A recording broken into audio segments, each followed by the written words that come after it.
Сәлем арна көрермендері, қазақша тілді арнаның дамуына үлес қосып тіркеле кетіңіздер.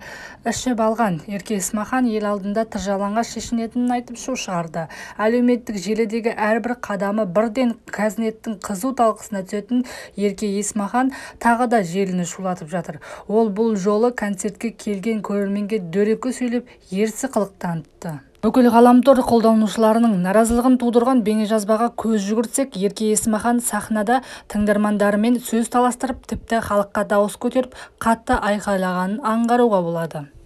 Қазір көйлегіңді шешіп бер дейтін шығарсың, одан кейін туфлиіңді деп болмай ма деп ашуланып сөйледі Ерке Есмахан. Дүйім жұрттың алдында оғаш қылық танытқан әншінің әрекеті көпшілікке жақпай қалса керек. Олар түрлі кереғар пікір жазып жатыр. Ішіп алған ғой, тәлпішінеме. Көйлегіңді шеште жырлағып. Ерсі қылық көзге қатты көрінеді ғой. Мәдениет қайда, қыздар? Бетің ашылып біткен екенсің. Міне, байсыз жүргеннің кері әсері санасыз.